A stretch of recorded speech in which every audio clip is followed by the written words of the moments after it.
en vacances au fort de Brégangan en ce mois d'août. Brigitte Macron profite de congés aux côtés du président de la République et s'adonne certainement à sa passion estivale, la plongée sous-marine. Même le président de la République a droit à un peu de repos. En ce mois d'août, Emmanuel Macron et sa femme Brigitte ont posé leurs valises au sein du fort de Brégangan, leur fameuse résidence de vacances située à Borne-les-Mimosas, dans le Var. Pourtant, même sur place, l'actualité rattrape le couple présidentiel, anticipant une nouvelle manifestation anti-pass sanitaire dans la région. La gendarmerie a mis en place un dispositif pour quadriller le secteur et multiplier les contrôles. Quoi qu'il en soit, l'homme politique et son épouse profitent certainement de leur temps libre. L'ancienne institutrice a d'ailleurs une passion plutôt étonnante lorsqu'elle se trouve à proximité de la mer.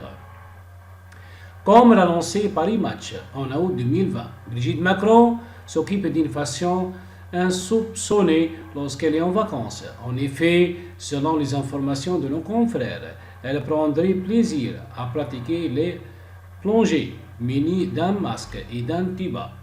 Il semblerait que la première dame soit fascinée par la richesse de la faune sous-marine environnant le fort. Afin d'améliorer ses connaissances, l'épouse du chef de l'État s'est procuré un guide de tous les poissons de Méditerranée. De son côté, Emmanuel Macron a aussi ses petites habitudes, notamment de travailler dans son bureau du fort de Brégangan, mais pas seulement durant ses vacances. Il fait également de l'exercice, à l'instar de la boxe avec un professeur ou encore d'un jogging de 12 km. En fin d'après-midi, il lui arrive d'aller à la plage pour lire. Appréciant visiblement la mer, le président de la République s'adonne quelquefois à des petites balades en jet ski à grande vitesse. Les antipasses sanitaires, une menace pour la démocratie.